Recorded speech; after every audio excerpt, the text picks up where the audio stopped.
Sveiki visi! Praeitame video, kaip atsimenat, susimontavom Oviekte hibridinį inverterį tam, kad šiandien jame susimontuoti štai šitą įrenginį. Tai 25 kW baterijo komplektas, ir visas jo valdymo blokas, ar kaip jį čia pavadinti. Tai va, šiandien montuosime šitas baterijas, bet prieš tai užprenumeruokite mūsų kanalą, paspauskite mums like ir parašykite į komentarus, ką jūs manote apie žalią energetiką.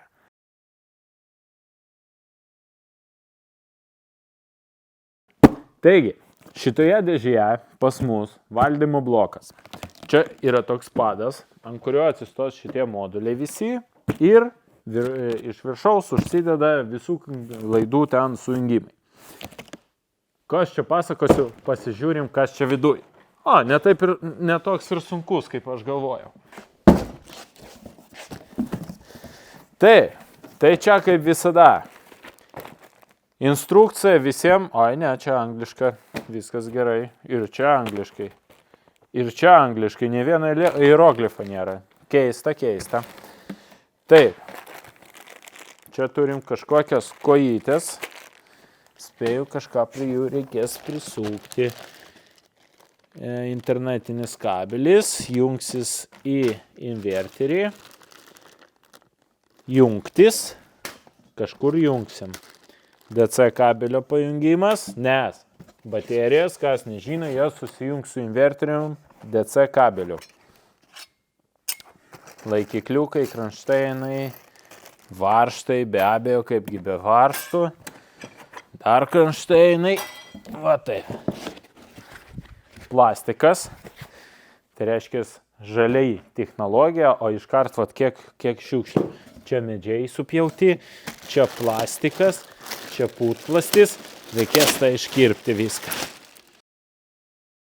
Tai universalus įkrovimo stotelės stovas. Kodėl jisai universalus? Nes, taip kaip jūs jį dabar matote, jisai tinka Wallbox stoteliai. Atitaikyta anga prasivesti kabelį, atitaikytos skylės, kad Wallbox stotelė čia pritvirtinti. Bet pritvirtinus štai tokią aikštelę prie mūsų stovo, šitas stovas pavirsta teltonikos įkrovimo stotelės stovo. Ir lygiai taip pat jai yra atitaikyta anga kabelių pravedimui.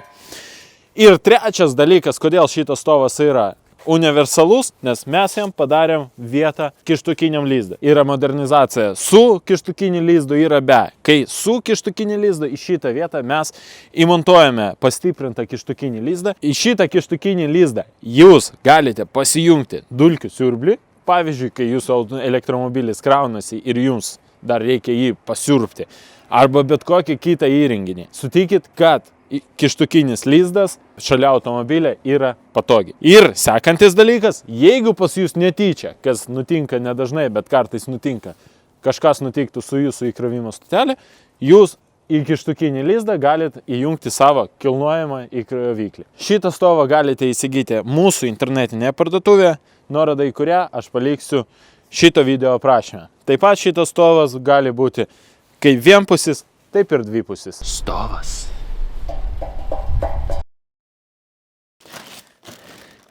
Taip.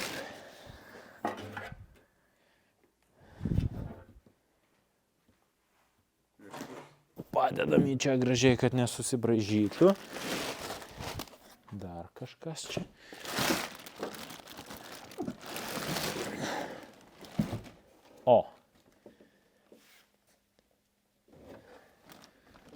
Panašu, kad čia viršus ir čia pasijungs visi kabeliai, o čia daugiau man panašu į tai, kas turi atsistoti ant žemės. Gerai, pabandom. Čia prisisuks mūsų kojos, jau matau, tai čia mūsų apačia.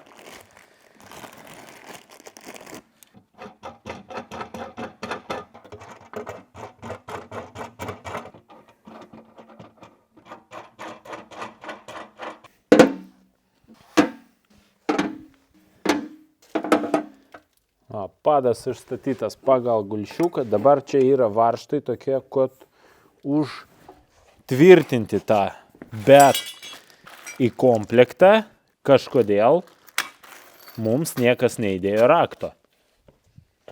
Ką savo raktą dabar reikia vežioti su obį? Turi raktą? Ačiū.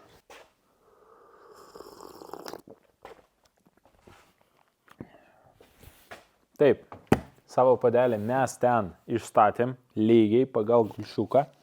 Dabar pasižiūrėkime, kas pas mus šitoj dėžėj. Čia izoliantė, čia ne aš. O dabar aš. Ne, šitos dėžės jau pakankamai sunkios.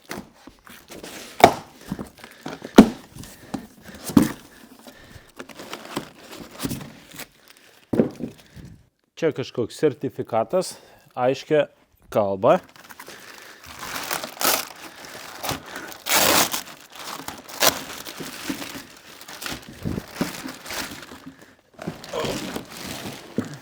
Nu ir va, mūsų modulis sveria kokius 50 kg.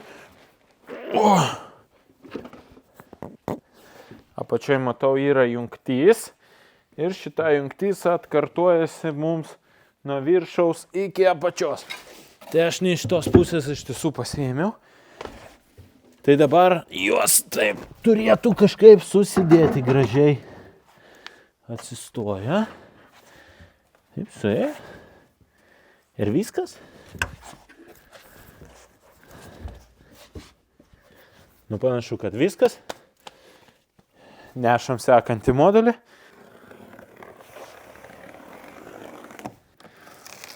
Taip. Kadangi apatinės dalies mes nematom, tai aš dabar pakelsiu ir paprašysiu operatoriaus, kad jisai nufilmuotų, kaip atrodo ta jungtis. Nes man pačiam įdomu, bet aš pats nepasiekiu pasižiūrėti.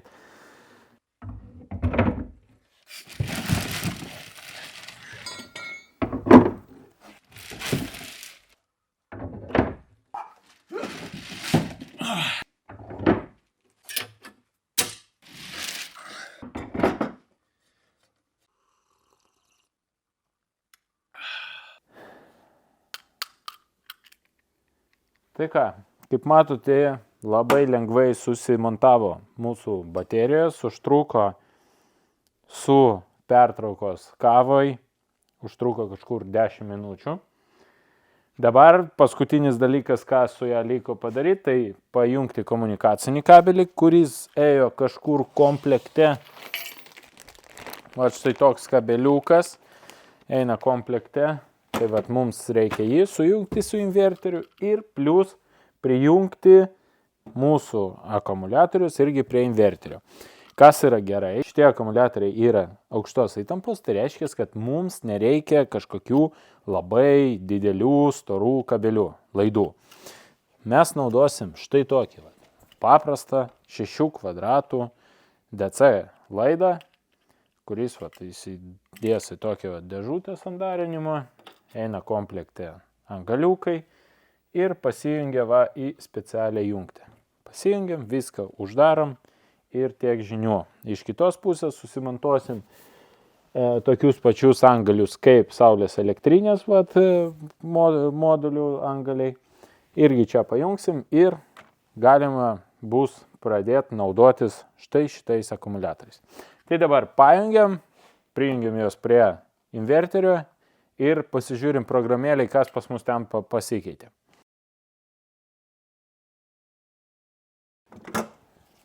O kabelis 6 tūkas.